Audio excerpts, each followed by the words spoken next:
옛날, 옛날, 아주 먼 옛날에 호랑이가 담배를 피우던 시절보다도 더 오래전 강원도 깊은 산골짜기에 눈이 하얗게 덮인 작은 마을이 하나 있었습니다. 이 마을은 사방이 높은 산으로 둘러싸여 있어서 겨울이 되면 해가 일찍 떨어지고 밤이 길어 사람들의 발길조차 뚝 끊기는 외진 곳이었습니다.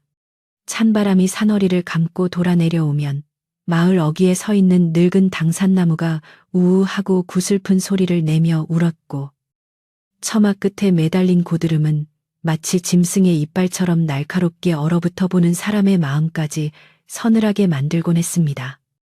마을 사람들은 겨울이 오면 방문을 굳게 닫아걸고 화로 앞을 떠나지 않았으나 유독 마을 제일 가는 부자라는 최부자댁 담장 안에서는 한겨울 칼바람보다 더 매서운 기운이 감돌고 있었습니다. 이 최부자댁은 고래등 같은 기와집의 곳간에는 쌀가마니가 천장까지 닿을 듯 쌓여 있어 남부러울 것 없는 살림이었지만 집안의 공기는 늘 차갑게 얼어붙어 있었습니다. 일찍이 남편을 여의고 홀로 아들을 키워낸 시어머니 최씨 부인은 성격이 대나무처럼 꼿꼿하고 매사에 빈틈이 없어 아랫사람들이 숨소리 한번 크게 내지 못할 정도로 무서운 분이었습니다.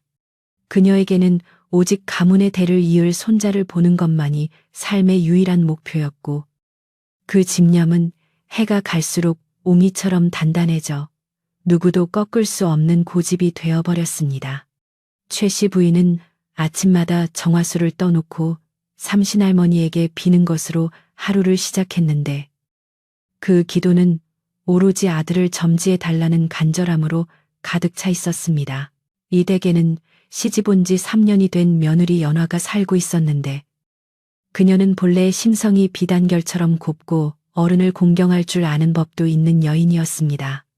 연화는 시어머니의 서슬퍼런 꾸중에도 말대꾸 한마디 없이 묵묵히 집안일을 도맡아 했으며 남편을 하늘처럼 섬기며 지내는 현모양처였습니다.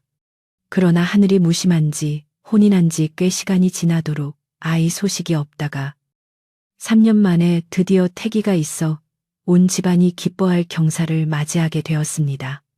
하지만 그 기쁨도 잠시 시어머니 최씨 부인은 연화의 배 모양이 둥그스름하고 입덧이 심하지 않다는 이유만으로 뱃속의 아이가 계집아이일 것이라 단정짓고는 며느리를 탐탁지 않게 여기기 시작했습니다. 어느 날 지나가던 눈먼 점쟁이가 최씨 부인의 집 앞을 지나다 밥 한 수를 얻어먹고는 묘한 말을 남기고 떠난 것이 화근이 되었습니다. 점쟁이는 안채의 기운을 살피더니 혀를 차며 이번에 태어날 아이는 고추가 아니라 복숭아꽃이로구나. 대를 잇기는커녕 집안의 재물을 축낼 운명이야라고 무심코 던지고 갔던 것입니다. 아들에 대한 집착이 병적이었던 최씨 부인에게 이 말은 마른 들판에 불을 지른 것과 같았고 그때부터 만삭이 된 연화에 대한 구박은 말로 다 할 수 없을 정도로 혹독해지기 시작했습니다. 시어머니는 며느리가 밥을 먹는 모습조차 꼴보기 싫어하며 밥그릇을 빼앗다시피 하거나 만삭의 몸으로 감당하기 힘든 고된 일들을 시키며 며느리를 벼랑 끝으로 몰아세웠습니다. 하필이면 이때 연화의 남편이자 최씨 부인의 외아들인 명수는 과거 시험을 보러 한양으로 떠나 집을 비운 상태였기에 집안에는 연화를 보호해 줄 사람이 아무도 없었습니다. 남편은 떠나면서 어머니에게 아내를 잘 부탁한다고 신신당부했으나 아들이 대문 밖을 나서자마자 최씨 부인의 태도는 돌변하여 마치 며느리를 원수대하듯 했습니다. 연화는 남편이 장원급제하여 금이 환영할 날만을 손꼽아 기다리며 배가 불러 거동이 불편한데도 새벽부터 일어나 얼음을 깨고 물을 길어 날라야 했습니다. 그녀의 고운 손은 찬물에 터져 피가 맺혔고 부르트고 갈라진 손등은 보는 이로 하여금 안타까움을 자아냈으나 시어머니의 눈에는 그저 게으름을 피우는 것으로만 보일 뿐이었습니다. 겨울이 깊어 동짓달이 다가오자 날씨는 더욱 흉흉해져 눈보라가 며칠째 그치지 않고 퍼부어 마을의 길이란 길은 모두 끊어질 지경이 되었습니다. 최 씨 부인은 따뜻한 아랫목에 앉아 소미불을 덮고 지내면서도 갱겹 저고리 하나의 의지에 부엌일을 하는 며느리에게는 장작 하나도 아깝다며 불을 떼지 못하게 했습니다. 연화가 기거하는 행랑채 방은 냉골이나 다름없어서 방 안에 놓아둔 물그릇이 꽁꽁 얼어붙을 정도였지만 연화는 뱃속의 아기가 놀랄까봐 추위를 견디며 배를 문지르고 밤새도록 잠을 이루지 못했습니다. 그녀는 혹시나 아이가 잘못될까봐 자신의 겉옷을 벗어 배를 감싸고 입김을 불어가며 뱃속의 생명을 지키려 애를 썼습니다. 부엌에서 일하던 늙은 참모와 행랑어멈은 그런 연화가 불쌍하여 몰래 누룽지를 끓여다 주거나 뜨거운 물을 가져다 주곤 했으나 그마저도 최 씨 부인의 매서운 감시망을 피하기는 어려웠습니다. 어느 날 참모가 몰래 가져다 준 고구마를 먹던 연화는 시어머니에게 들키고 말았는데 최 씨 부인은 아들을 낳지도 못할 년이 집안 식량만 축낸다며 고래고래 고함을 지르고 며느리의 밥상을 엎어버렸습니다. 바닥에 쏟아진 밥알과 반찬들이 흙투성이가 되었지만 연화는 눈물을 삼키며 묵묵히 엎어진 그릇을 치울 뿐 대꾸 한마디 하지 않았습니다. 행랑어멈은 부엌 구석에서 앞치마로 눈물을 훔치며 아이고 저러다 사람 잡지 사람 잡아라고 혼잣말을 되내며 가슴을 쳤습니다. 최 씨 부인의 구박은 날이 갈수록 교묘해지고 악랄해져 이제는 며느리의 숨소리조차 거슬려 하는 지경에 이르렀습니다. 그녀는 며느리가 만삭의 몸으로 뒤뚱거리며 걷는 모습이 집안의 복을 차버리는 것 같다며 트집을 잡았고 빨래가 조금이라도 덜 희면 마음이 검으니 빨래도 검다며 다시 얼음물에 빨아오라고 호통을 쳤습니다. 연화는 손발에 감각이 없을 정도로 꽁꽁 얼어붙은 상태에서 다시 개울가로 나가 방망이질을 해야 했고 그 소리는 눈 덮인 산골 마을에 처량하게 울려 퍼졌습니다. 마을 사람들은 담장 너머로 들리는 며느리의 훌쩍이는 소리와 시어머니의 표독스러운 고함 소리를 들으며 혀를 찼지만 누구 하나 감히 최부잣대길에 끼어들 엄두를 내지 못했습니다. 연화는 밤마다 달을 보며 남편이 있는 한양 쪽을 향해 절을 올리고 부디 무사히 시험을 치르고 돌아오기만을 간절히 기도했습니다. 서방님, 어서 오시어 저와 이 아이를 살려주세요. 어머니의 노여움을 풀어드리고 우리 가족이 다시 웃을 수 있게 해주세요. 그녀의 기도는 바람을 타고 날아가는 듯 했으나 야속하게도 남편에게서는 소식 한 장 오지 않았고 시어머니의 구박은 점점 더 심해져만 갔습니다. 연화의 배는 이제 곧 터질 듯 불러와 해산할 날이 머지않았음을 알리고 있었지만 최 씨 부인은 산파를 부를 생각은커녕 딸 낳을 연에게 쓸 돈은 땡전 한 푼도 없다며 해산 준비조차 해주지 않았습니다. 어느 눈 내리는 밤 최 씨 부인은 악몽을 꾸었다며 한밤중에 며느리를 깨워 다짜고짜 냉수를 떠오라고 시켰습니다. 연화는 무거운 몸을 이끌고 칠흑 같은 어둠 속에서 우물가로 향했는데 눈이 쌓여 미끄러운 바닥 때문에 그만 발을 헛디뎌 넘어지고 말았습니다. 물동이가 깨지면서 차가운 물이 연화의 옷을 흠뻑 적셨고 그녀는 배를 감싸 쥐며 신음소리를 냈지만 방에서 뛰쳐나온 시어머니는 며느리의 몸을 걱정하기는커녕 깨진 물동이를 보며 불호령을 내렸습니다. 이 칠칠지 못한 년 들어온 복을 제 발로 차더니 이제는 살림까지 때려 부수는구나. 재수 없는 년이 들어와 집안 꼴이 말이 아니다. 시어머니의 독설은 칼날처럼 연화의 가슴을 후벼 팠습니다. 연화는 젖은 옷을 입은 채 덜덜 떨며 잘못을 빌었지만 최 씨 부인의 분노는 쉽게 가라앉지 않았습니다. 그녀는 며느리가 딸을 낳을 것이라는 확신에 사로잡혀 있었기에 며느리의 모든 행동이 미워 보였고 집안에 우환을 가져올 존재라고 굳게 믿고 있었습니다. 최 씨 부인은 방으로 들어가면서 내일 날이 밝는 대로 결단을 내리겠다. 더 이상 내 눈앞에서 너 같은 흉물이 어슬렁거리는 꼴을 못 보겠다라고 으름장을 놓았고 쾅하고 방문을 닫아버렸습니다. 마당에 홀로 남겨진 연화는 깨진 독 조각을 주워 담으며 하염없이 흐르는 눈물을 닦았고 그녀의 젖은 치맛자락은 사풍에 금세 빳빳하게 얼어붙기 시작했습니다. 그날 밤 연화는 차디찬 행랑채 방에서 젖은 옷을 벗고 헌이불을 뒤집어 쓴 채 오들오들 떨며 밤을 지새워야 했습니다.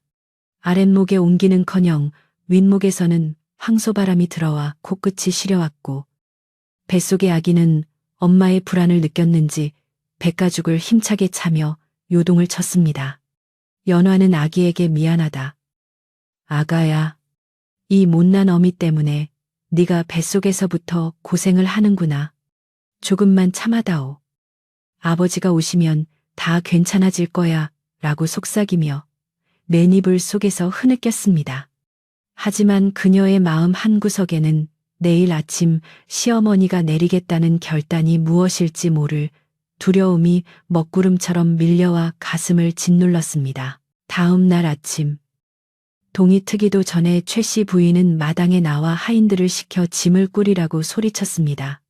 하인들은 영문을 몰라 우왕좌왕했지만 시어머니의 서슬에 눌려시키는 대로 보찜을 싸기 시작했습니다.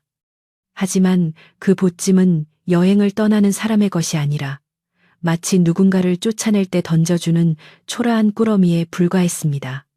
낡은 무명천에 쌓인 몇 가지 옷가지와 식은 밥 한 덩이. 그것이 전부였습니다. 최 씨 부인은 연화가 거처하는 방문을 거칠게 열어젖히며 소리쳤습니다. 당장 일어나 나오너라. 네가 이 집안의 며느리 자격이 있는지 없는지는 하늘이 알 것이니 당장 내 눈앞에서 사라져라. 연화는 자다가 날벼락을 맞은 듯 놀라 부른 배를 안고 엉금엉금 기어 나왔습니다. 어머니, 이 엄동설안에 어디로 가란 말씀이십니까? 제발 살려주십시오. 제가 잘못했습니다. 앞으로는 죽은 듯이 지내겠습니다. 연화는 마당의 차가운 눈바닥에 무릎을 꿇고 애원했지만 최 씨 부인의 표정은 싸늘하기만 했습니다. 듣기 싫다 점쟁이가 이르길 내 뱃속에 든 것은 이 집안을 망하게 할 계집아이라 했다. 내 아들이 돌아오기 전에 부정을 타지 않게 하려면 네가 없어져야 해. 썩 나가지 못할까? 시어머니의 목소리는 매정하기 짝이 없었고 그 모습은 마치 악귀가 씌운 듯 무시무시했습니다. 마당에 있던 늙은 행랑어 몸과 하인들이 깜짝 놀라 달려나와 최 씨 부인의 앞을 막아섰습니다.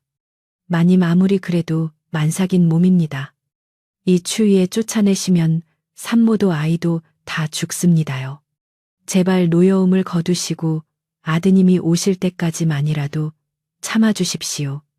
행랑어 몸은 눈물로 호소하며 시어머니의 치맛자락을 붙잡고 매달렸습니다. 맞습니다.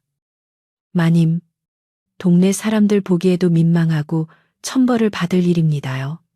마당쇠도 거들며 사정했지만 이미 이성을 잃은 최 씨 부인에게는 그 어떤 말도 들리지 않았습니다.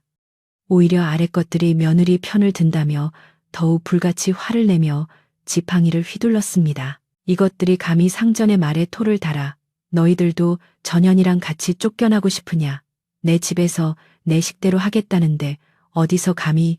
최 씨 부인은 지팡이로 행랑어멈의 손을 내리쳤고 늙은 종은 비명을 지르며 뒤로 물러났습니다. 연화는 자신 때문에 죄 없는 아랫사람들까지 해를 입을까봐 황급히 시어머니의 다리를 잡고 빌었습니다. 어머니, 제가 나가겠습니다. 제발 어멈에게는 이러지 마세요. 제가 나가면 될 것 아닙니까?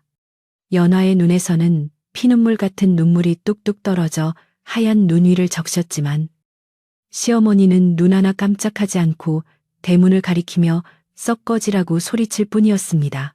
마을에는 이미 소문이 퍼지기 시작하여 담장 너머로 동네 안악들이 수군거리며 모여들었습니다.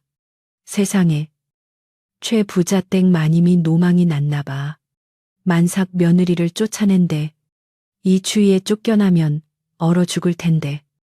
정말 독하다, 독해. 사람들의 수군거림이 들려왔지만 최 씨 부인은 아랑곳하지 않고 대문을 활짝 열어 젖혔습니다. 찬바람이 마당 안으로 들이닥치며 연화의 얇은 옷자락을 흔들었고 그녀는 이제 더 이상 피할 곳이 없음을 직감했습니다. 그녀는 떨리는 손으로 배를 감싸며 힘겹게 몸을 일으켰고 마지막으로 시어머니를 향해 큰 절을 올렸습니다. 어머니, 부디 만수무강하십시오. 서방님이 오시면 제가 잠시 친정에 다녀온다고 전해 주십시오. 하지만 최 씨 부인은 며느리의 마지막 인사조차 받지 않고 떼찜 하나를 마당에 던져주며 쌀쌀맞게 돌아섰습니다. 다시는 이 집 대문 쪽으로 머리도 두지 말 거라. 네가 살아서 돌아오든 죽어서 귀신이 되든 내 알바 아니다. 쾅 하고 닫힌 안채의 문소리가 연화의 가슴에 비수처럼 꽂혔습니다. 연화는 보찜을 주워들고 비틀거리며 대문을 나섰습니다. 대문 밖에는 무릎까지 빠질 정도로 많은 눈이 쌓여 있었고 길은 어디가 어디인지 분간할 수 없을 정도로 하얗게 지워져 있었습니다. 연화가 내디디는 발자국마다 깊은 한숨과 눈물이 배어들었고 뒤에서 닫히는 대문 소리는 세상과의 단절을 알리는 신호탄과도 같았습니다. 이 광경을 지켜보던 행랑어멈은 가슴을 치며 통곡했고 마을 사람들도 혀를 차며 안타까워했지만 서슬퍼런 최 씨 부인의 권세가 무서워 누구도 선뜻 연화를 거두어 주지 못했습니다. 연화는 눈보라가 몰아치는 산길을 향해 정처 없이 걸음을 옮겼습니다. 아가야, 춥지? 엄마가 미안해. 조금만 가면 쉴 곳이 있을 거야. 그녀는 뱃속 아이에게 끊임없이 말을 걸며 정신을 잃지 않으려 애썼지만 매서운 칼바람은 그녀의 의지를 꺾으려는 듯 더욱 거세게 몰아쳤습니다. 하늘은 잿빛으로 흐려져 있었고 눈발은 점점 굵어져 앞을 가리기 시작했습니다. 산길은 가파르고 험해서 평소에도 다니기 힘든 길이었는데 눈이 덮여 있어 어디가 낭떠러지인지 알 수 없었습니다. 연화는 몇 번이나 눈길에 미끄러져 넘어졌고 그때마다 일어날 힘이 없어 한참을 눈 속에 파묻혀 있어야 했습니다.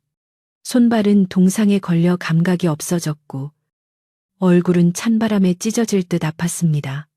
하지만 그녀는 오직 뱃속의 아이를 살려야 한다는 일념 하나로 엉금엉금 기어서라도 산을 넘으려 했습니다. 친정은 천리 밖이라 갈 엄두도 낼 수 없었고 그녀가 갈 수 있는 곳이라고는 산 너머에 있는 작은 암자뿐이라고 생각했기 때문입니다. 그렇게 한참을 헤매던 연화의 눈앞이 점점 흐릿해지기 시작했습니다. 체온은 떨어지고 배고픔과 피로가 몰려와 더 이상 한 발 자국도 떼기 힘든 지경이 되었습니다. 서방님, 서방님. 그녀는 흐려지는 의식 속에서 남편의 이름을 부르며 눈 위에 쓰러졌습니다. 하얀 눈이 그녀의 몸을 천천히 덮기 시작했고 그녀의 숨소리는 점점 잦아들었습니다. 산짐승의 울음소리가 멀리서 들려오고 세상은 온통 하얀 절망으로 가득 찬 듯했습니다. 만삭의 임산부가 눈 속에 파묻혀 죽어가는 그 처참한 광경을 지켜보는 것은 오직 차가운 겨울바람과 무심한 하늘뿐이었습니다. 하지만 하늘이 무너져도 솟아날 구멍은 있다고 했던가요? 연화가 쓰러진 산길 저편에서 희미한 말발굽 소리가 들려오기 시작했습니다.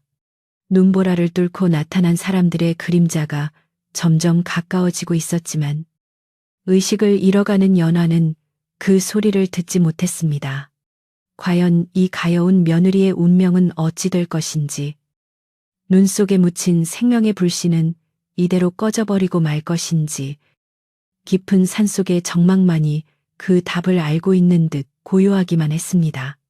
연화의 위로 소복이 쌓이는 눈송이는 마치 그녀의 기구한 팔자를 위로하려는 하얀 꽃잎처럼 애처롭게 흩날리고 있었습니다. 눈보라가 휘몰아치는 산길 위로 말발굽 소리가 다가오고 있었습니다. 그것은 죽음의 문턱을 넘나들던 연화에게 하늘이 내려준 동아줄과도 같았습니다. 눈 속에 파묻혀 희미하게 내쉬던 연화의 숨결이 차가운 공기 속에서 가늘게 흩어질 무렵 저 멀리서 다급한 목소리가 들려왔습니다. 멈춰라 이보게. 저기 눈구덩이 속에 무언가 있지 않느냐. 사람의 옷자락 같구나. 말 위에 타고 있던 젊은 선비가 채찍을 거두며 하인을 향해 소리쳤습니다. 그는 한양에서 공부를 마치고 고향으로 내려오던 김진사 댁의 아들 김정도령이었습니다. 본래 심성이 어질고 의협심이 강했던 김도령은 폭설로 인해 길이 막혀 고생하던 중이었지만 길가에 쓰러진 흔적을 예사로 넘기지 않았습니다. 하인들이 투덜거리며 말에서 내려 눈을 헤치고 다가가 보니 태적삼 하나만 걸친 만삭의 여인이 새파랗게 질린 채 쓰러져 있는 것이 아니겠습니까? 하인은 기겁하며 소리쳤습니다. 도련님 사람입니다. 그것도 아이를 뵌 산모입니다. 숨이 거의 끊어지려 합니다. 김도령은 말에서 뛰어내려 단숨에 연화에게 달려갔습니다. 그녀의 얼굴은 핏기 하나 없이 창백했고 손은 얼음장처럼 차가웠습니다. 김도령은 즉시 자신이 입고 있던 두툼한 털옷을 벗어 연화를 감싸 안았습니다. 그리고는 하인들에게 불호령을 내렸습니다. 어서 서둘러라. 이대로 두면 산모와 아이 모두 목숨을 잃을 것이다. 가장 가까운 우리 별장으로 모셔야겠다. 가마를 최대한 따뜻하게 하고 어서 움직여. 일행은 서둘러 연화를 가마에 태우고 눈길을 재촉했습니다. 가마 안에서도 김도령은 연화의 손을 비비며 체온을 나누어 주려 애썼고 하인들은 횃불을 밝혀 어두운 산길을 밝혔습니다. 거센 눈보라가 그들의 앞길을 막아섰지만 꺼져가는 생명을 살리려는 간절함이 하늘에 닿았는지 바람이 조금씩 잦아들기 시작했습니다. 얼마 지나지 않아 산 중턱에 위치한 김도령의 작은 별장에 도착할 수 있었습니다. 따뜻한 아랫목에 연화를 눕히고 뜨거운 미음을 먹이자 연화는 깊은 신음과 함께 천천히 눈을 떴습니다. 낯선 천장과 따뜻한 공기에 그녀는 잠시 어리둥절했으나 곧 자신의 불룩한 배를 감싸주며 안도의 눈물을 흘렸습니다. 아이가 무사하다는 것을 확인한 어미의 본능이었습니다. 김도령은 안절부절 못하며 문 밖을 서성였고 별장을 지키던 늙은 유모가 들어와 연화를 보살폈습니다. 아이고, 세상에. 이 엄동설 안에 칸몸도 아닌 분이 어찌 이런 변을 당하셨소. 조금만 늦었어도 큰일 날 뻔했습니다. 유모의 따뜻한 말에 연화는 하염없이 눈물만 흘릴 뿐 자신의 기구한 사연을 참아 입 밖으로 내지 못했습니다. 시어머니에게 쫓겨났다는 사실이 부끄럽기도 했고 혹여나 남편의 가문에 누가 될까 염려되었기 때문입니다. 그저 길을 잃었다고만 둘러대며 감사의 인사를 올렸습니다. 그런데 그날 밤 연화의 배가 뭉치기 시작하더니 진통이 찾아왔습니다. 춥고 배고픈 상태에서 겪은 충격 때문인지 예정보다 조금 일찍 상기가 돈 것입니다. 김도령은 급히 마을로 하인을 보내 산파를 불러오게 했고 집안은 물을 끓이고 수건을 준비하느라 분주해졌습니다. 연화는 식은땀을 비오듯 흘리며 고통을 참아냈습니다. 시어머니의 저주 섞인 말들이 귓가에 맴돌아 두려웠지만 그녀는 이를 악물고 뱃속의 아이에게 힘을 주었습니다. 아가야, 제발 건강하게만 나와다오. 이 어미가 너를 지킬 것이다.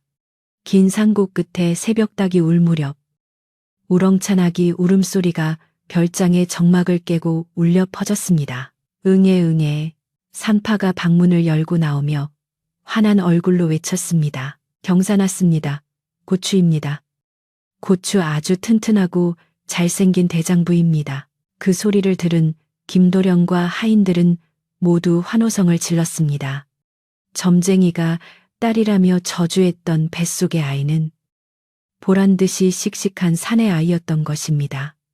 연화는 갓 태어난 핏덩이를 품에 안고 감격의 오열을 터뜨렸습니다. 시어머니가 그토록 원하던 아들이었건만 그 귀한 손자를 제 손으로 내치고 죽음으로 몰아넣었으니 이 얼마나 기막힌 운명의 장난이란 말입니까? 연화는 아이의 얼굴을 어루만지며 다짐했습니다. 이 아이를 훌륭하게 키워내어 억울함을 씻고 반드시 보란듯이 살아가겠노라고. 김도령은 비록 남의 자식이지만 눈 속에서 기적처럼 태어난 아이를 보며 묘한 정을 느꼈습니다. 그는 연화에게 몸조리를 잘하라고 당부하며 미역국과 고기를 아낌없이 내어주었습니다. 김도령은 아직 혼이 나지 않은 몸이었으나 학식이 높고 덕망이 있어 연화의 딱한 처지를 함부로 대하지 않고 정중히 예우했습니다.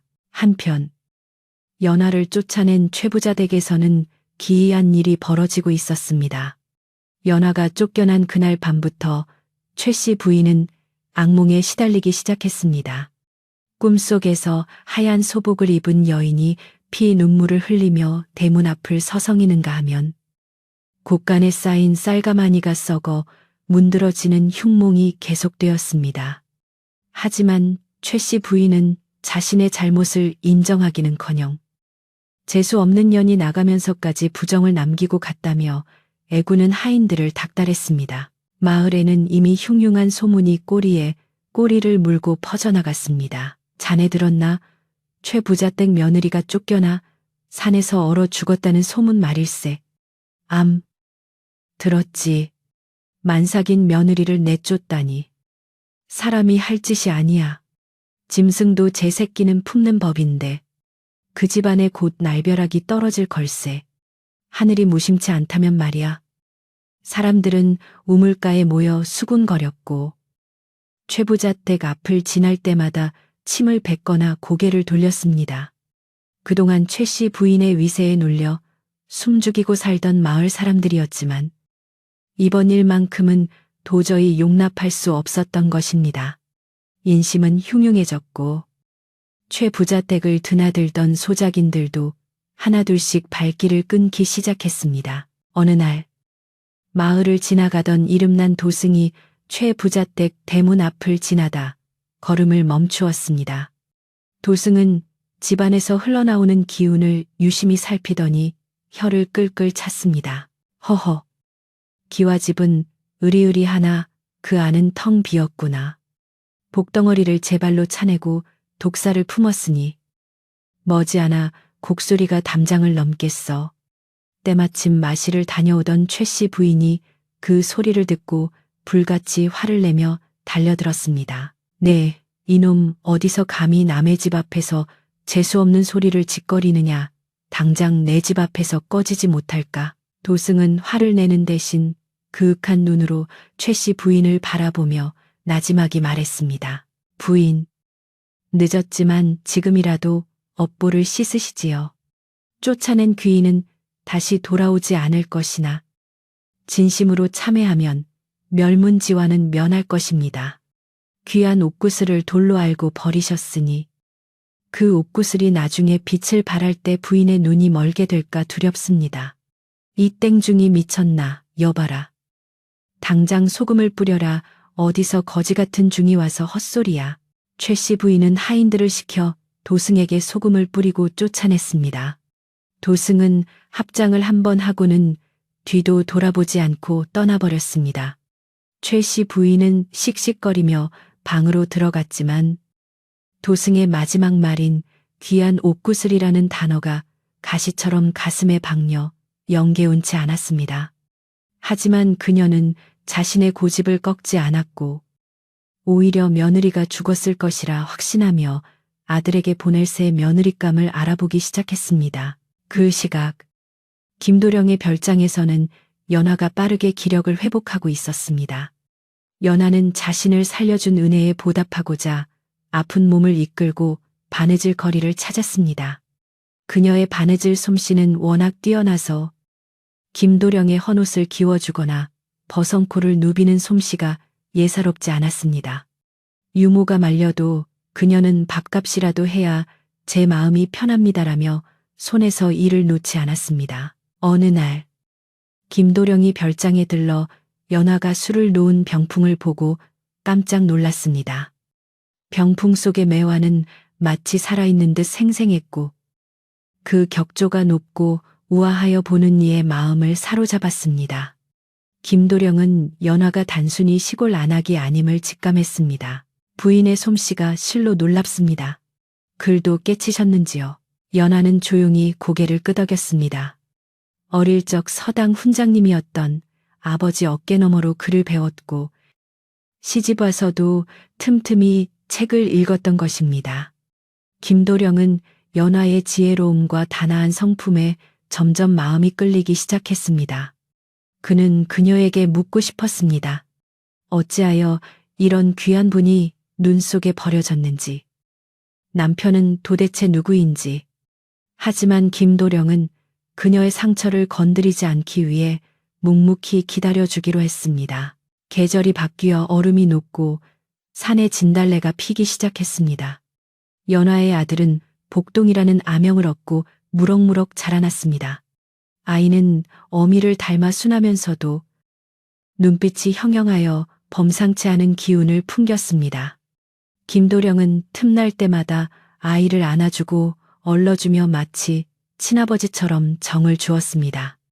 연화는 그런 김도령의 뒷모습을 보며 감사함과 동시에 미안함에 가슴이 아려왔습니다. 소식 없는 남편에 대한 원망은 점차 희미해지고 눈앞의 은인에 대한 존경심이 싹트기 시작했습니다. 하지만 연화는 언제까지나 이곳에 머물 수 없다고 생각했습니다. 남녀가 유별한데 과부나 다름없는 처지로 외간 남자의 집에 얹혀 사는 것은 도리에 어긋난다고 여겼기 때문입니다. 연화는 짐을 꾸려 떠날 채비를 하고 김도령에게 작별을 고했습니다. 도련님, 죽어가던 저와 아이를 살려주신 은혜는 결코 잊지 못할 것입니다. 허나 이제 몸도 추슬렀으니 더 이상 폐를 끼칠 수는 없습니다. 아이와 함께 떠나 제 살길을 찾아보겠습니다. 김도령은 펄쩍 뛰며 말렸습니다. 부인, 지금 나가서 어찌 살려 하십니까? 갈 곳도 마땅치 않으면서 어린 핏덩이를 안고 길을 나서는 것은 다시 죽음으로 들어가는 것과 같습니다. 제가 부인에게 흑심을 품어 잡는 것이 아닙니다. 이 아이가 클 때까지만이라도, 아니 부디 갈 곳이 정해질 때까지만이라도 머물러 주십시오. 김도령의 눈빛은 진실했고 간절했습니다. 유모 또한 연화의 소매를 잡고 눈물로 호소했습니다. 갈 곳 없는 연화는 결국 주저앉아 고마움의 눈물을 흘렸습니다. 그렇게 연화는 김도령의 집에서 아이를 키우며 집안의 대소사를 돕고 살림을 맡아 관리하게 되었습니다. 그러던 중 한양에서 비보가 날아들었습니다. 과거를 보러 갔던 연화의 본남편 최부자 댁 아들이 과거에 낙방하고 돌아오던 길에 괴질에 걸려 객사했다는 소식이었습니다. 최부자 댁은 발칵 뒤집혔고 최 씨 부인은 대성통곡하며 하늘을 원망했습니다. 아이고, 내 아들, 내 아들아, 이게 무슨 날벼락이냐. 이 소식은 김도령의 집에도 전해졌습니다. 연화는 남편의 부고를 듣고 혼절할 듯 슬퍼하며 며칠을 식음을 전폐하고 소복을 입은 채 통곡했습니다. 비록 시어머니는 모질었으나 남편과는 정이 깊었기에 그 슬픔은 이루 말할 수 없었습니다. 김도령은 묵묵히 그녀의 슬픔을 지켜보며 위로해 주었습니다. 시간이 약이라 했던가요? 남편의 3년상을 마음속으로 치러낸 연화는 점차 기운을 차렸습니다. 김도령은 그런 연화의 지조와 정성에 다시 한번 감복했습니다. 이제 연화에게는 과거의 끈이 모두 끊어진 셈이었습니다. 김도령의 어머니, 즉 노마님 또한 연화를 며느리처럼 아끼게 되었고 아들의 마음이 연화에게 있음을 눈치채고 있었습니다. 어느 맑은 가을날 노마님이 연화를 조용히 불렀습니다. 연화야, 네가 우리 집에 온 지도 벌써 몇 해가 지났구나. 복동이도 이제 제법 뛰어다니고 말이다. 내 아들 녀석이 너를 마음에 두고 있는 눈치인데 너의 생각은 어떠하냐? 지나간 인연은 슬프나 산 사람은 살아야 하지 않겠느냐? 네가 내 며느리가 되어준다면 더 바랄 것이 없겠다. 연하는 당황하여 고개를 숙였습니다. 감히 자신이 넘볼 자리가 아니라고 생각했기 때문입니다. 하지만 김도령의 한결같은 따뜻함과 아이를 친자식처럼 아껴주는 모습에 그녀의 마음도 이미 조금씩 열리고 있었습니다. 무엇보다 아비 없는 자식으로 키우고 싶지 않은 마음도 컸습니다. 결국 김도령과 연하는 조촐하게 혼례를 올리게 되었습니다. 연하는 과거의 아픔을 뒤로하고 자신을 진정으로 아껴주는 사람과 새로운 인생을 시작하게 된 것입니다. 김도령은 연하가 데려온 아들 복동이를 자신의 호적에 올리고 친아들 이상의 정성으로 가르쳤습니다. 아이는 총명하여 하나를 가르치면 열을 알았고 김도령은 이 아이는 훗날 큰 인물이 될 제목이라며 기뻐했습니다. 그렇게 행복한 나날이 이어지던 어느 날 김도령은 다시 과거 시험을 보기 위해 한양으로 떠나게 되었습니다. 이번에는 혼자가 아니었습니다. 든든한 아내 연하가 정성껏 싸준 보찜을 메고 그녀의 응원을 받으며 집을 나섰습니다. 연하는 대문 앞까지 배웅하며 남편의 손을 잡았습니다. 서방님, 부디 몸조심하시고 뜻하신 바를 이루고 오십시오. 집안일은 걱정 마시고요. 부인 덕분에 이번에는 예감이 좋소. 반드시 급제하여 부인과 우리 아이를 호강시켜 주리다. 김도령이 떠난 후 연화는 다시 정화수를 떠놓고 빌었습니다. 이번에는 두려움이나 불안함이 아닌 희망과 믿음이 담긴 기도였습니다. 반면 아들을 잃고 며느리마저 쫓아낸 최 씨 부인의 집은 몰락의 길을 걷고 있었습니다. 믿었던 마름재산 관리인 이 문서 위조를 하여 논밭을 팔아먹고 도망치는 사건이 발생했습니다. 최 씨 부인은 뒤늦게 땅을 치며 분해했지만 이미 재산의 절반이 날아간 뒤였습니다.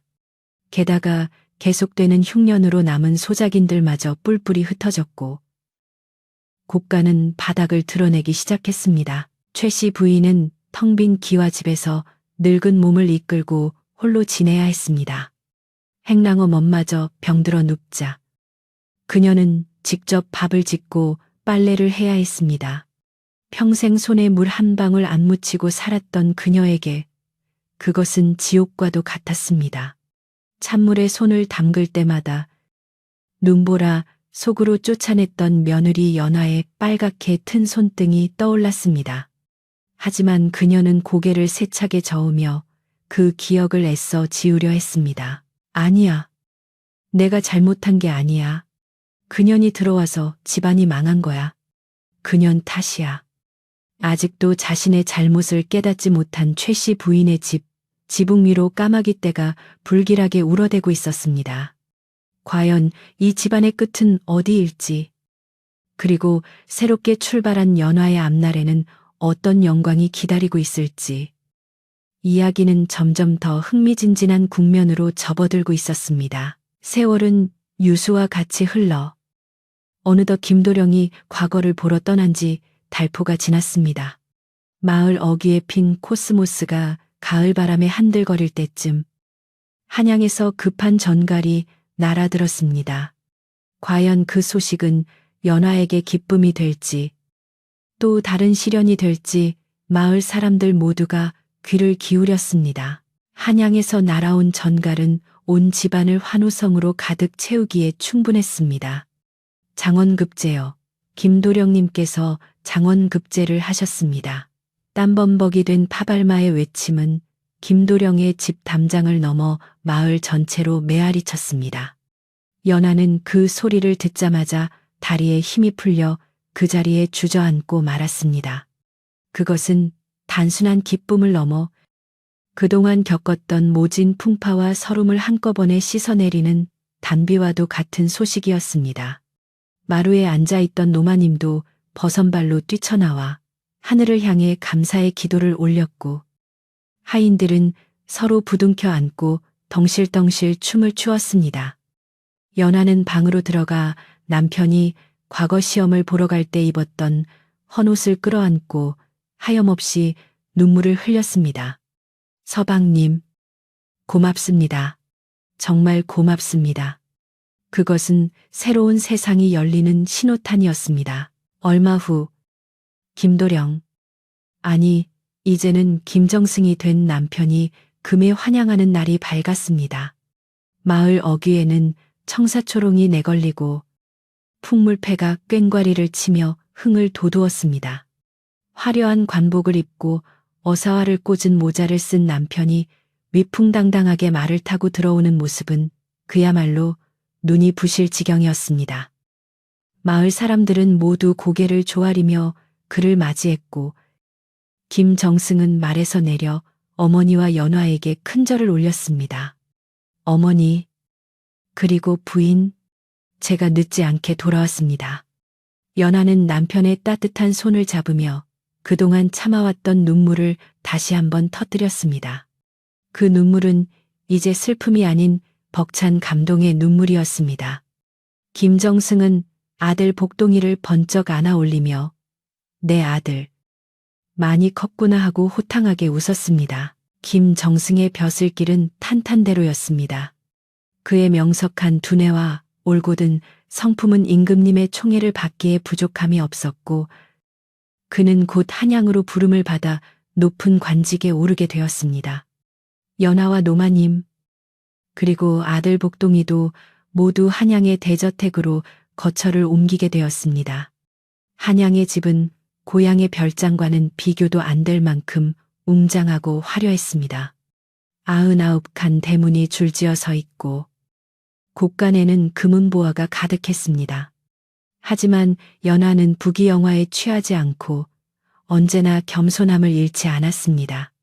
그녀는 집안의 안주인으로서 하인들을 따뜻하게 보살피고 가난한 이웃들에게 쌀을 나누어 주며 덕을 쌓았습니다. 사람들은 그녀를 살아있는 관세음보살이라 칭송했습니다. 특히 연하는 아들 복동이의 교육에 심혈을 기울였습니다. 복동이는 비록 김정승의 친아들이 아니었으나 김정승은 그 사실을 아무에게도 내색하지 않고 친자식보다 더 아꼈습니다. 복동이는 자라면서 점점 생부인 최부자댁 아들의 모습을 닮아갔지만 성품만은 연하와 김정승을 닮아 어질고 강직했습니다. 글공부면 글공부, 무예면 무예, 못하는 것이 없어 장차 나라의 큰 기둥이 될 제목으로 칭찬이 자자했습니다. 연하는 아들이 붓을 쥐고 글을 읽는 모습을 볼 때마다 눈보라 속에서 죽을 뻔했던 그날 밤을 떠올리며 가슴을 쓸어내리곤 했습니다. 아가, 너는 하늘이 살려준 아이란다. 부디 세상을 널리 이롭게 하는 사람이 되어다오. 반면 강원도 산골 마을의 최부자댁은 날이 갈수록 흉흉해졌습니다. 며느리를 내쫓은 후 최 씨 부인의 악행은 멈추지 않았으나 하늘의 벌은 소리 없이 그녀의 목을 조여오고 있었습니다. 믿었던 마름이 문서 위조로 남은 전답을 모두 팔아 도망친 사건은 시작에 불과했습니다. 설상가상으로 그의 여름 큰 홍수가 져서 남겨진 집과 가재도구들이 물에 잠기거나 떠내려가고 말았습니다. 으리으리했던 기와집은 곳곳이 무너져 내렸고 담장은 허물어져 들개들이 드나드는 폐가처럼 변해버렸습니다. 곳간에 가득했던 쌀가마니는 쥐들이 파먹어 빈 껍데기만 남았고 화려했던 비단 옷들은 곰팡이가 슬어 걸레 조각이 되었습니다. 최 씨 부인은 그제야 땅을 치며 후회했지만 이미 엎질러진 물이었습니다. 이놈들아, 내 돈 내놓아라, 내 쌀 내놓아라. 그녀는 텅 빈 마당에서 미친 사람처럼 고함을 질렀지만 돌아오는 것은 자신의 목소리 메아리뿐이었습니다. 하인들은 밀린 세경을 받지 못하자 하나둘씩 짐을 싸서 떠나버렸고 마지막까지 남아있던 늙은 행랑어 멈마저 병으로 세상을 떠나자 최 씨 부인은 천지간에 홀로 남게 되었습니다.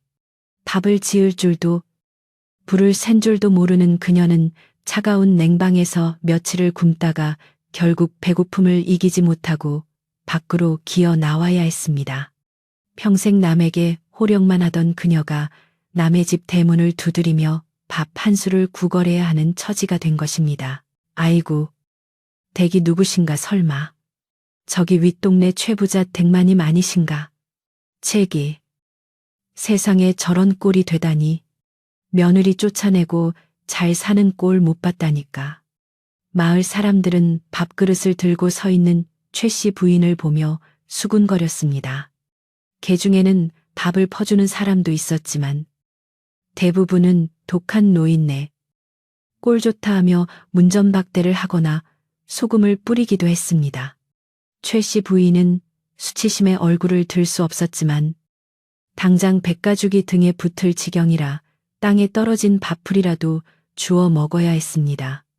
화려했던 비단 치마는 흙투성이가 되었고 곱게 빗어 넘겼던 머리는 산발이 되어 마치 귀신 같은 몰골을 하고 다녔습니다. 겨울이 다시 찾아왔습니다.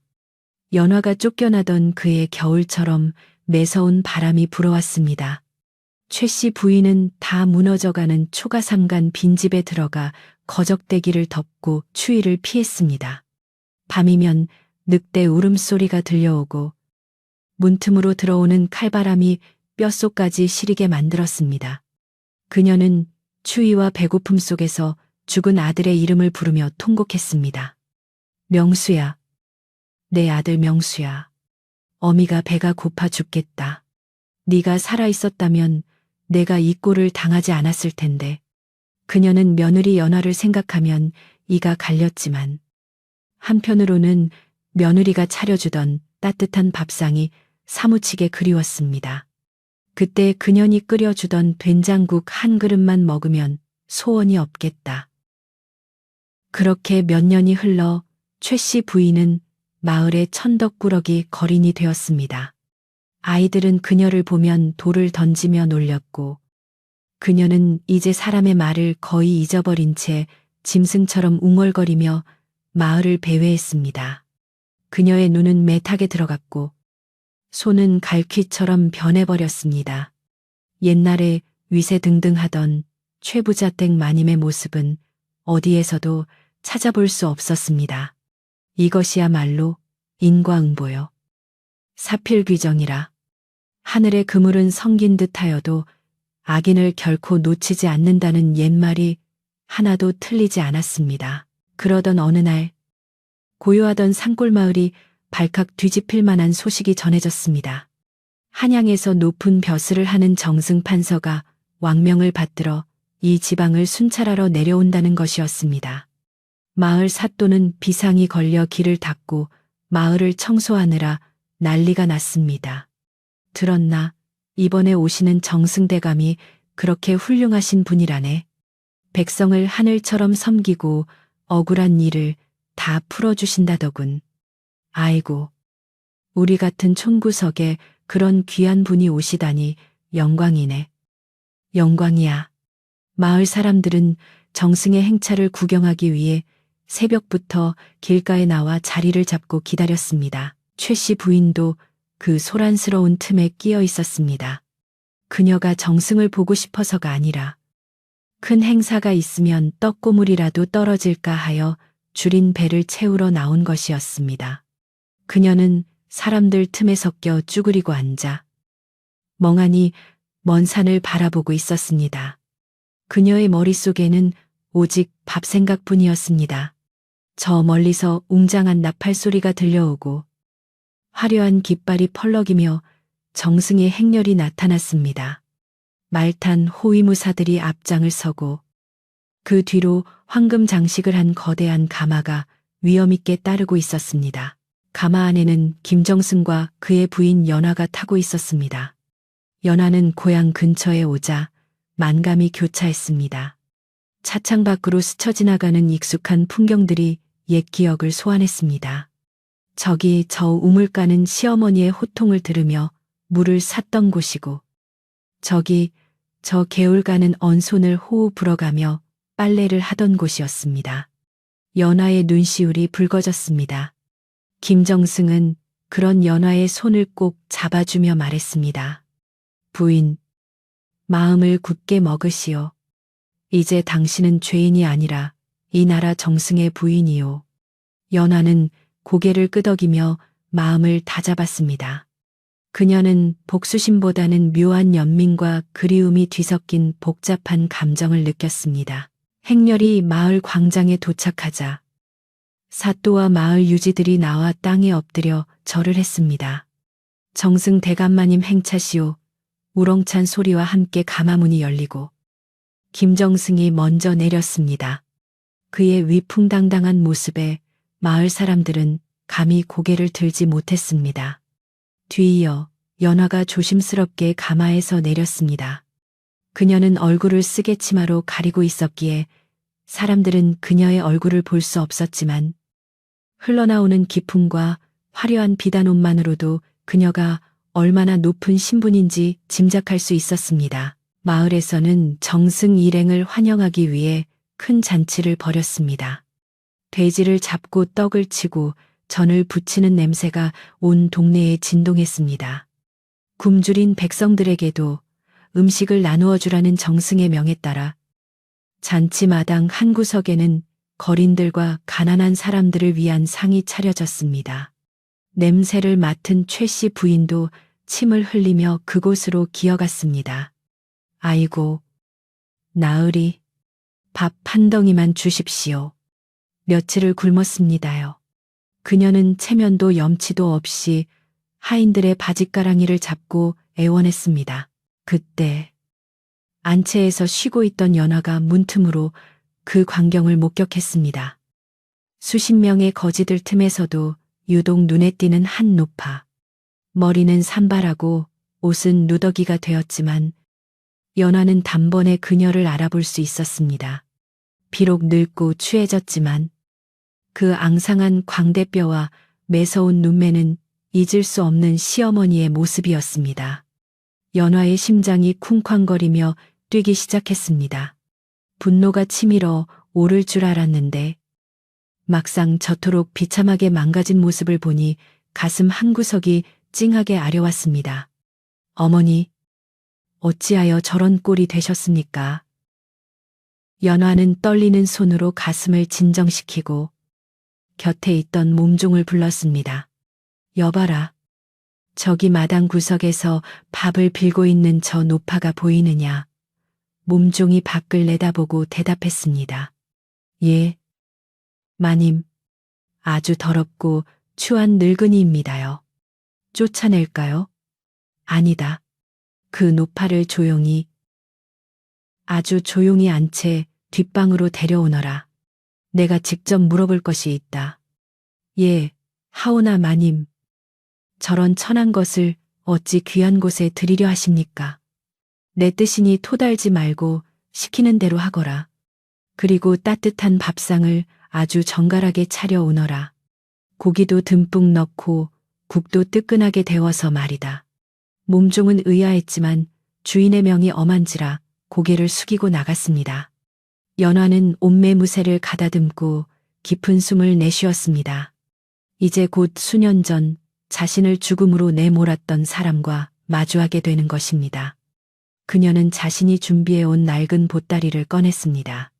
그 안에는 그녀가 쫓겨날 때 입었던 흙탕물이 묻은 채쩍삼과 깨진 밥가지만이 들어있었습니다. 이것은 그녀가 잊지 않기 위해 그리고 언젠가 이날이 오면 보여주기 위해 간직해온 증표였습니다.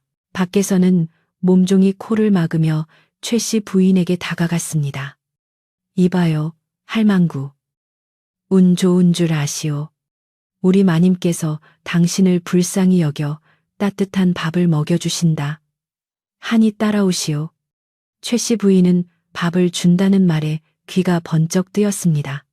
밥밥을 준다고 아이고 고맙습니다. 마님, 아이고 고맙습니다. 그녀는 연신 허리를 굽실거리며 몸종의 뒤를 따랐습니다. 자신이 끌려가는 곳이 며느리가 있는 곳인 줄은 꿈에도 모른 채 그저 배를 채울 수 있다는 생각에 입가에 더러운 침을 흘리며 비틀비틀 걸음을 옮겼습니다. 안채 뒷방으로 안내된 최 씨 부인은 방 안의 따뜻한 온기에 몸을 녹였습니다. 곧이어 상다리가 휘어질 듯 차려진 밥상이 들어왔습니다.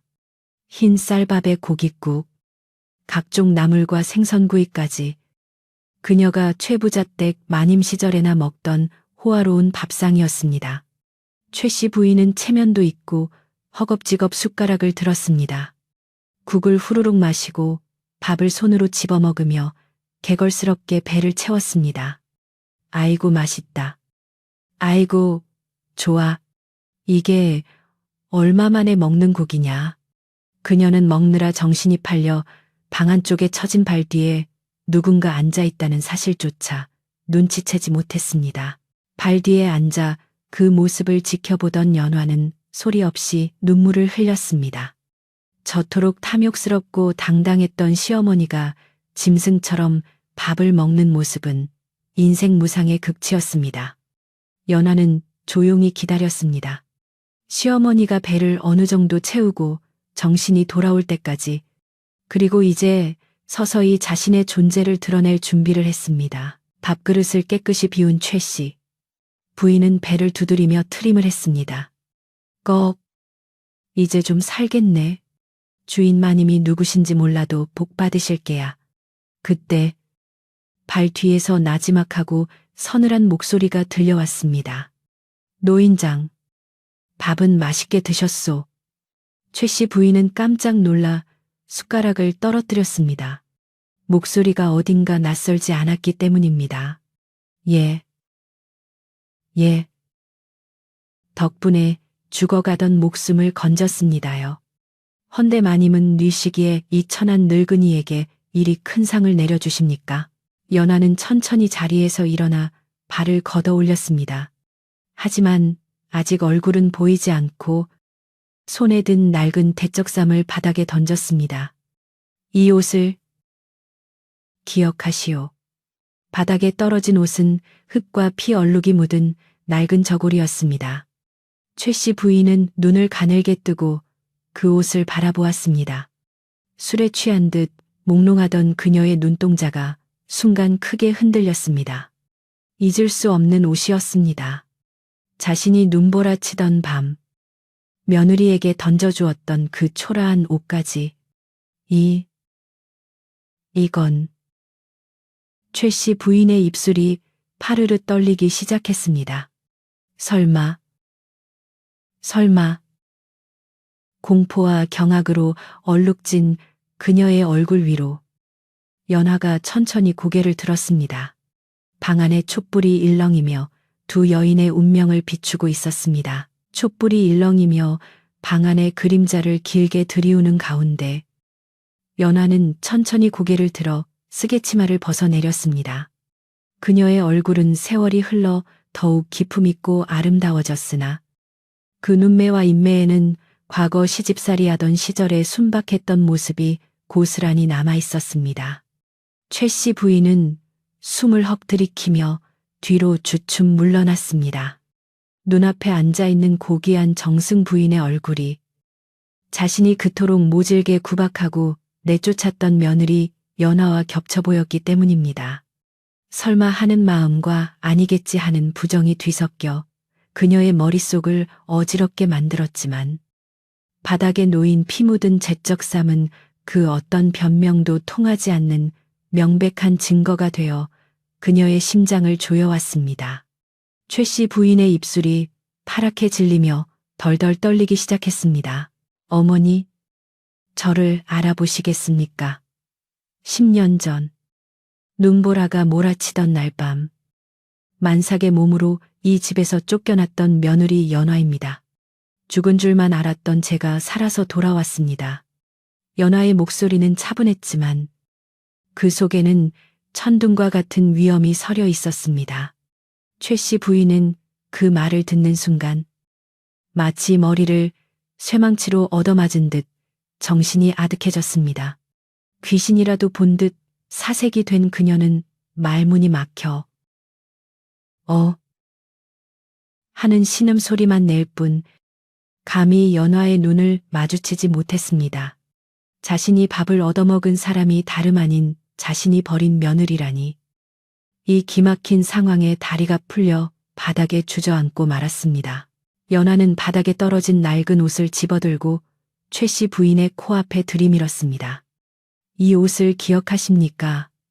어머니께서 제게 던져주신 마지막 선물이지요. 엄동설 안에 이 얇은 옷 하나 걸치고 쫓겨나면서 저는 뱃속의 아이를 살려달라고 빌고 또 빌었습니다. 하늘이 굽어 살피지 않으셨다면 저는 이미 저 산속의 걸음이 되었을 것입니다. 연화의 눈에 눈물이 고였으나 그녀는 결코 약한 모습을 보이지 않았습니다. 최 씨 부인은 그 옷을 보자마자 과거의 기억이 물밀듯 밀려왔습니다. 자신이 며느리의 등을 떠밀며 퍼부었던 저주 섞인 말들, 그리고 대문을 쾅 닫아 걸었던 매정한 순간들이 주마등처럼 스쳐 지나갔습니다. 죄책감과 공포가 뒤섞여 그녀의 온몸을 짓눌렀습니다. 그때 방문이 조용히 열리며 훤칠한 소년이 들어왔습니다. 바로 연화가 낳은 아들, 복동이었습니다. 비단 도포를 입고 의젓하게 서 있는 소년의 모습은 기품이 넘쳐 그 눈매는 죽은 연화의 전남편, 즉 최 씨 부인의 아들과 판박이처럼 닮아 있었습니다. 연화는 아들을 곁으로 불러 세우며 최 씨 부인을 향해 말했습니다. 어머니, 보십시오. 어머니께서 집안을 망칠 계집아이라며 저주하셨던 그 아이입니다. 이 아이가 바로 최 씨 가문의 핏줄이자 지금은 김정승 댁의 귀한 장남으로 자라난 제 아들입니다. 최 씨 부인은 소년의 얼굴을 보는 순간 심장이 옌는 듯한 충격을 받았습니다. 죽은 아들이 살아 돌아온 듯 꼭 닮은 손자의 모습에 그녀는 넋을 잃고 말았습니다. 아이고, 아이고, 내 새끼, 내 아들 명수야. 최 씨 부인은 자기도 모르게 손을 뻗어 손자를 만지려 했으나 복동이는 차가운 눈빛으로 한 걸음 뒤로 물러섰습니다. 자신의 어머니를 죽음으로 내몰았던 할머니라는 사실을 알고 있었기에 소년의 눈에는 그리움보다는 원망과 경계심이 가득했습니다. 최 씨 부인은 그 싸늘한 눈빛에 가슴이 찢어지는 듯한 통증을 느꼈습니다. 자신이 그토록 원하던 아들 손자가 눈앞에 있는데 자신의 업보 때문에 안아볼 수조차 없게 된 것입니다. 내가 눈이 멀었지. 내가 미쳤어. 귀한 손자를 제 발로 차버리고 복덩이를 내쫓았으니 내가 죽일년이다. 최 씨 부인은 바닥을 치며 오열하기 시작했습니다. 최 씨 부인의 통곡 소리가 방 안에 울려 퍼지자 문 밖에서 엿듣고 있던 하인들과 마을 사람들도 하나둘씩 웅성거리기 시작했습니다. 세상에, 저 거지가 진짜 최부자댁 마님이었어. 정승 부인이 그때 쫓겨난 며느리였다니. 정말 하늘이 도왔구나. 사람들은 연화의 기구한 사연과 최 씨 부인의 몰락을 확인하며 혀를 찼습니다. 이제 모든 진실이 만천하에 드러난 셈이었습니다. 최 씨 부인은 부끄러움과 후회로 얼굴을 들 수 없었습니다. 쥐구멍이라도 있으면 숨고 싶은 심정이었으나 닫힌 문은 열릴 줄 몰랐고 그녀는 며느리와 손자 앞에서 자신의 초라한 꼴을 낱낱이 보여야만 했습니다. 연화는 울부짖는 시어머니를 차갑게 내려다보며 말을 이었습니다. 어머니, 지난 10년간 저는 단 하루도 어머니를 잊은 적이 없습니다. 원망스러워서 울기도 했고 그리워서 울기도 했습니다. 하지만 이제 알겠습니다. 어머니가 저를 내쫓으신 덕분에 저는 더 넓은 세상을 만났고 더 훌륭한 분을 만나 이 아이를 지킬 수 있었습니다. 그러니 어머니를 원망하지 않으려 노력했습니다. 연화의 말은 칼날처럼 날카로웠지만 그 이면에는 깊은 슬픔과 용서의 뜻이 담겨 있었습니다. 최 씨 부인은 그 말을 듣고 더욱 서러워져 땅에 머리를 도시며 사죄했습니다. 아가, 내가 잘못했다. 내 눈을 뽑아라. 나 같은 년은 살 가치도 없다. 제발 나를 죽여다오. 최 씨 부인은 이마에서 피가 흐르도록 바닥에 머리를 토스며 빌었습니다. 그 오만하고 콧대 높던 최 부자댁 마님의 모습은 온데간데 없고 죄 많은 늙은이의 처절한 몸부림만이 남았습니다. 연화는 잠시 그 모습을 지켜보다가 조용히 하인을 불러 명했습니다. 그만하시오. 어머니, 이러신다고 지난 일이 없어지지는 않습니다. 여봐라. 노인장을 모시고 가서 목욕을 시켜드려라. 그리고 깨끗한 옷으로 갈아입혀 드려라. 비록 죄인이나 내 아들의 할머니이시니라. 연하는 시어머니를 벌주는 대신 그녀의 더러운 몸을 씻겨주는 자비를 베풀었습니다. 그것은 단순한 호의가 아니라 과거의 악연을 씻어내려는 연하 나름의 의식이었습니다. 하인들이 들어와 통곡하는 최 씨 부인을 부축해 밖으로 나갔습니다. 최 씨 부인은 끌려 나가면서도 계속해서 뒤를 돌아보며 아가, 미안하다. 정말 미안하다. 라고 중얼거렸습니다. 방 안에 남겨진 연화는 긴장이 풀린 듯 깊은 한숨을 내쉬며 자리에 주저앉았습니다. 곁에 있던 아들 복동이가 어머니의 어깨를 감싸주었습니다. 어머니, 고생하셨습니다. 이제 다 끝났습니다. 아들의 듬직한 위로에 연하는 비로소 옅은 미소를 지을 수 있었습니다. 그래, 이제 정말 다 끝났구나. 내 가슴속에 맺혀있던 응어리가 이제야 녹아내리는 것 같구나. 모자는 서로의 손을 꼭 잡고 한참 동안 말없이 앉아 있었습니다. 목욕을 마친 최 씨 부인은 깨끗한 무명옷으로 갈아입고 다시 안채로 들어왔습니다. 씻고 나니 예전의 모습이 조금은 보이는 듯 했으나 눈빛은 이미 기가 꺾여 초점 없이 흐릿했습니다. 그녀는 따뜻한 방 한 구석에 자리를 잡고 앉았지만 가시방석에 앉은 듯 안절부절 못했습니다. 연화는 하인들을 시켜 다과상을 내오게 했습니다. 어머니, 시장하실 텐데 이것 좀 드십시오. 연화가 직접 약과를 집어주자 최 씨 부인은 눈물을 뚝뚝 흘리며 그것을 받아들었습니다. 내가 무슨 염치로 이걸 먹느냐. 내가 짐승보다 못한 년인데. 그녀는 약과를 입에 넣지도 못하고 손에 쥔 채 하염없이 울기만 했습니다. 밖은 이미 어둑어둑해졌고 잔치는 끝났지만 마을 사람들은 삼삼오오 모여 오늘 있었던 일을 이야기하느라 밤잠을 설쳤습니다. 역시 사람은 마음을 곱게 써야 해. 최 부자댁 마님 꼴을 좀 보라고. 그래도 정승 부인이 대인배네. 자기를 죽이려던 시어머니를 거두어 주다니. 마을 사람들의 칭송은 연하에게로 향했고 최 씨 부인의 이야기는 권선징악에 살아있는 교훈이 되어 사람들의 입에 오르내렸습니다. 정승 김대감은 사랑방에서 이 모든 상황을 보고받고는 고개를 끄덕였습니다. 부인의 덕이 하늘에 닿았으니 이제 모든 악연이 선연으로 바뀔 것이요. 그는 아내의 지혜로운 처사에 감탄하며 묵묵히 그녀를 지지해 주었습니다. 그날 밤 최 씨 부인은 따뜻한 이불 속에 누웠지만 잠을 이룰 수 없었습니다. 등 따뜻하고 배부른 것이 얼마만인지 기억도 나지 않았지만 마음 한구석이 바늘로 찌르는 듯 아파왔기 때문입니다. 문 밖에서 들려오는 풀벌레 소리가 마치 자신의 죄를 꾸짖는 듯했고 창호지에 비친 달빛이 며느리의 서늘한 눈빛처럼 느껴졌습니다. 그녀는 엎치락 뒤치락하며 지난 세월을 되돌아보았습니다. 욕심에 눈이 멀어 며느리를 구박하고 아들을 낳지 못한다며 생사람을 잡았던 자신의 어리석음이 뼈에 사무치게 후회되었습니다. 내가 복을 걷어찼어. 내가 다 망쳤어.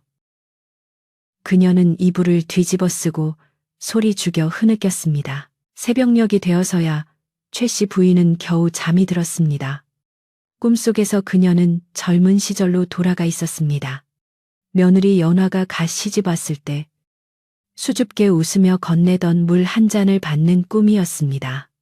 꿈속의 자신은 며느리에게 따뜻하게 웃어주며 등을 토닥여 주었습니다. 하지만 꿈에서 깨어나면 차가운 현실이 기다리고 있다는 것을 그녀도 알고 있었습니다. 다음 날 아침, 연화는 일찍 일어나 시어머니가 묵는 방을 찾았습니다. 최 씨 부인은 며느리가 들어오는 인기척에 깜짝 놀라 이불을 개다 말고 벌떡 일어났습니다. 아가. 일어났느냐 쩔쩔매는 시어머니의 모습에 연화는 마음이 복잡해졌습니다. 어머니, 간밤에 평안하셨는지요? 서방님께서 한양으로 올라가시기 전에 어머님 거처를 마련해 두라 하셨습니다. 비록 예전 같은 기와집은 아니지만 남은 여생 비바람 피하고 밥 굶지 않으실 만한 작은 집을 구해두었습니다. 연화는 시어머니를 자신의 곁에 두고 모실 수는 없으나 그렇다고 길바닥에 버릴 수도 없었기에 타협점을 찾은 것입니다. 최 씨 부인은 그 말을 듣고 다시 한번 무릎을 꿇었습니다. 고맙다. 정말 고맙다. 내 너를 볼 면목이 없어 당장이라도 죽고 싶으나 네가 베풀어준 은혜를 갚기 위해서라도 쥐 죽은 듯이 살며 빌겠다. 그녀는 진심으로 참회하며 눈물을 흘렸습니다. 연화는 시어머니를 일으켜 세우며 담담하게 말했습니다. 어머니, 이제 그만 우십시오. 눈물이 강을 이룬다 한들 지나간 시간이 돌아오지는 않습니다. 부디 건강을 챙기시고 이 아이가 장원 급제하는 날까지 지켜봐 주십시오. 그것이 어머니가 하실 수 있는 유일한 속죄입니다. 연화는 아들 복동이를 다시 불러 할머니께 인사를 올리게 했습니다. 복동이는 어머니의 뜻을 따라 정중하게 절을 올렸습니다. 할머니, 강령하십시오. 손자의 절을 받은 최 씨 부인은 감격에 겨워 어깨를 들썩였습니다. 비록 늦었지만 끊어졌던 천륜이 아주 희미하게 남아 다시 이어진 순간이었습니다. 마을 사람들은 정승 부인의 처사에 모두 감동했습니다. 원수를 은혜로 갚다니 정말 보살이 따로 없네. 사람들은 연화를 존경의 눈빛으로 바라보았고 김정승의 위세 또한 더욱 높아졌습니다. 이제 떠날 시간이 다가왔습니다. 김정승의 행렬은 다시 한양으로 돌아갈 채비를 마쳤습니다. 연화는 가마에 오르기 전 마지막으로 시어머니가 살게 될 작은 초가집을 둘러보고 하인들에게 꼼꼼히 당부했습니다. 쌀독이 비지 않게 하고 겨울에는 팩감을 넉넉히 드리라. 아프시면 의원을 부르고 소홀함이 없도록 하라. 그녀는 끝까지 며느리로서의 도리를 다했습니다. 행렬이 마을을 빠져나갈 때 최 씨 부인은 동구 밖까지 따라 나와 먼지 속에 엎드려 절을 했습니다. 가마가 보이지 않을 때까지 그녀는 고개를 들지 않았습니다. 그녀의 등 위로 따스한 햇살이 내리쬐었지만 그녀의 그림자는 길고 짙게 드리워져 있었습니다. 이제 그녀에게 남은 것은 며느리가 베풀어준 자비에 감사하며 지난날의 잘못을 평생 뉘우치며 사는 일뿐이었습니다. 연화가 탄 가마는 덜컹거리며 산모퉁이를 돌아갔고 마을은 다시 예전의 고요함을 되찾았습니다. 하지만 그곳에 남겨진 이야기는 사람들의 입을 통해 오래오래 전해질 전설이 되었습니다. 저녁이 되자 마을의 굴뚝마다 밥 짓는 연기가 모락모락 피어올랐습니다. 연화가 마련해준 작은 집에서도 하얀 연기가 피어오르고 있었습니다. 최 씨 부인은 서툰 솜씨로 아궁이에 불을 지피며 며느리와 손자의 건강을 비는 기도를 올렸습니다. 부처님, 천지신명님, 이 죄 많은 늙은이의 기도를 들어주소서. 우리 며느리와 손자 앞길에 꽃길만 있게 해주시고 제 남은 명을 거두어 그들에게 주소서. 그녀의 기도는 늦었지만 간절했고 타오르는 불꽃 속에 그녀의 회한이 녹아들어갔습니다. 바람이 불어와 처마 끝에 풍경을 울렸지만 이제 그 소리는 더 이상 처량하게 들리지 않았습니다. 어둠이 짙게 깔린 밤. 연화는 가마 안에서 잠든 아들의 얼굴을 바라보며 깊은 생각에 잠겼습니다. 복수라는 뜨거운 불덩이가 가슴에서 빠져나간 자리에 잔잔한 강물 같은 평화가 차오르는 것을 느꼈습니다.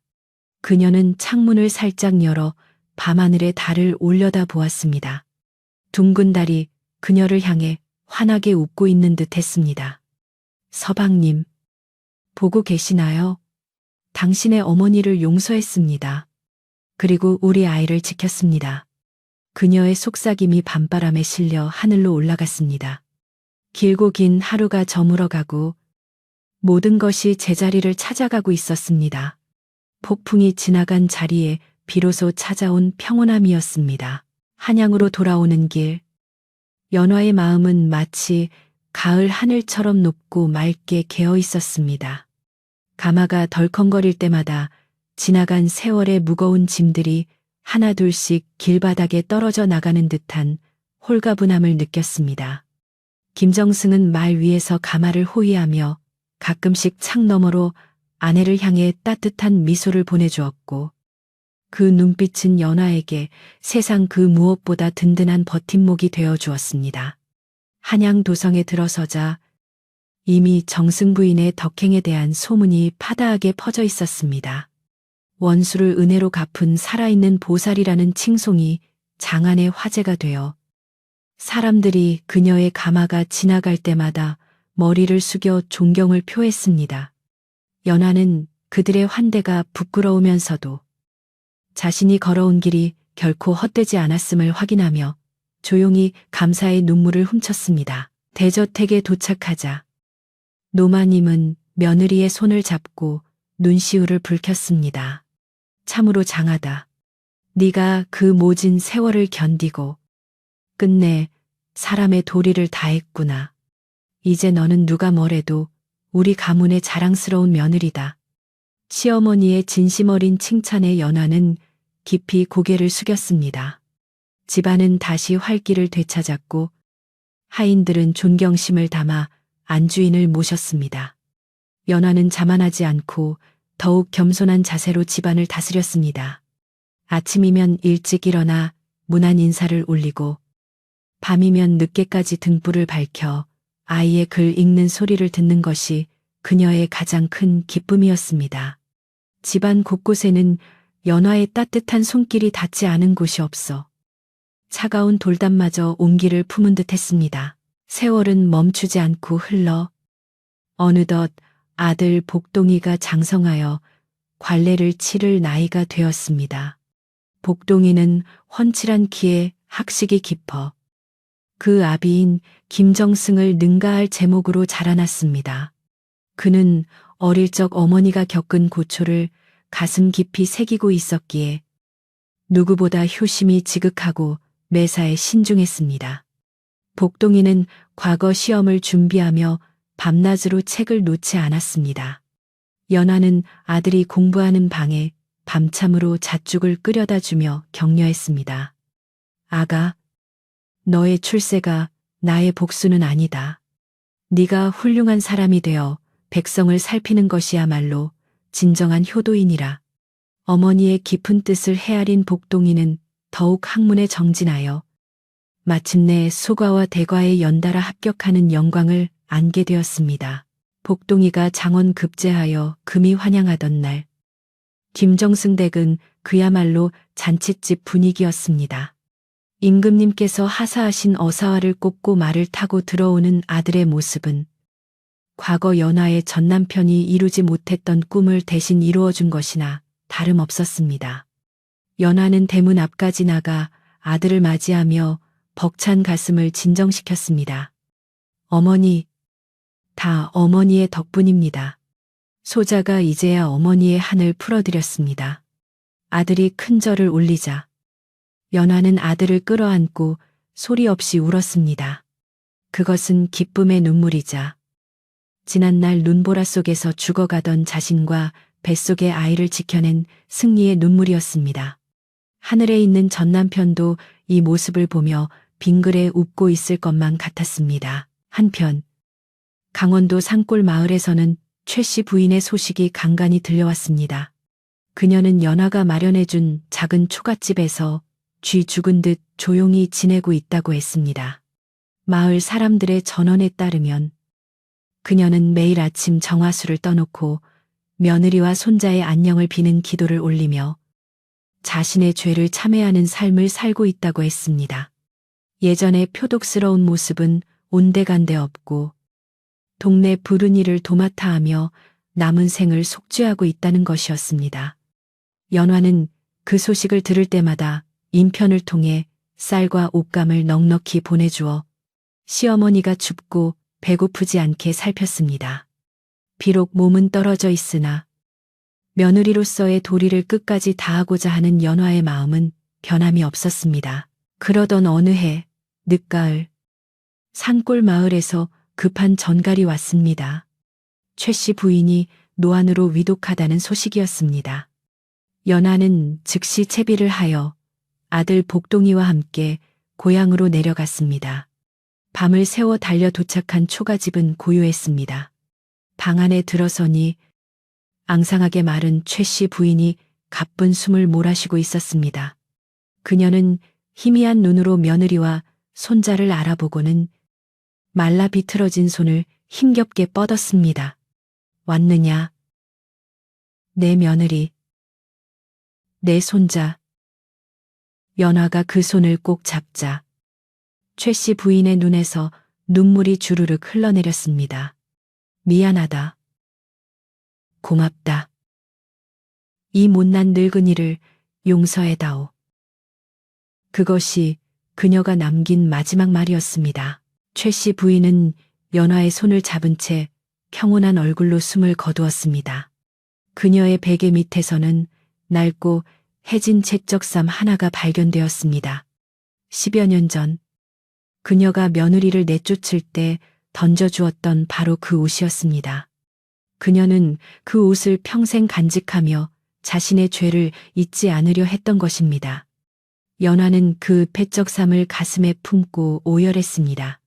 미움도 원망도 죽음 앞에서는 부질없는 것이었습니다. 연화는 시어머니의 장례를 극진히 치러주었습니다. 마을 사람들은 상주가 되어 곡을 하는 며느리와 손자의 모습을 보며 다시 한번 감동했습니다. 저런 효부가 어디 있나? 하늘이 내린 사람이야. 최 씨 부인은 비로소 며느리의 용서 속에서 영면할 수 있었습니다. 장례를 마치고 돌아오는 길, 연화는 마음 한구석이 텅 빈 듯하면서도 시원한 느낌을 받았습니다. 이제 그녀를 탐해던 과거의 모든 사슬이 끊어지고 진정한 자유를 얻은 기분이었습니다. 김정승은 돌아온 아내를 따뜻하게 맞이해주며 어깨를 토닥여 주었습니다. 고생했소. 이제 당신의 짐을 다 내려놓고 편히 쉬시오. 남편의 위로에 연화는 엷은 미소로 화답했습니다. 집안은 다시 평온을 되찾았고 계절은 가을에서 겨울로 넘어가고 있었습니다.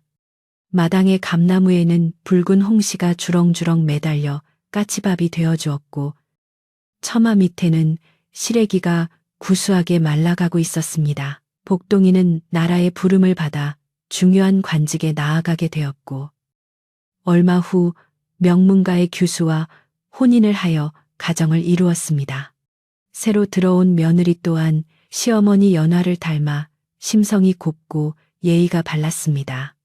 연화는 며느리를 보며 자신의 지난날을 떠올렸습니다. 나는 결코 내 시어머니처럼 하지 않으리라. 그녀는 며느리를 친딸처럼 아끼고 사랑해 주었습니다. 며느리가 실수를 해도 부드럽게 타이르고 아들이 며느리에게 소홀하면 오히려 아들을 꾸짖으며 며느리 편을 들어주었습니다. 고부간의 갈등이라는 말은 김정승 댁에서는 찾아볼 수 없는 딴 세상 이야기였습니다. 집안에는 항상 웃음꽃이 피어났습니다. 어느 눈 내리는 겨울밤, 온 가족이 따뜻한 아랫목에 둘러앉았습니다. 화로에는 군밤이 타닥타닥 익어가고 방 안에는 고소한 냄새가 가득했습니다. 김정승은 곰방대에 불을 붙이며 흐뭇한 표정으로 가족들을 바라보았고, 복동이는 아내와 함께 밤을 까서 부모님께 올렸습니다.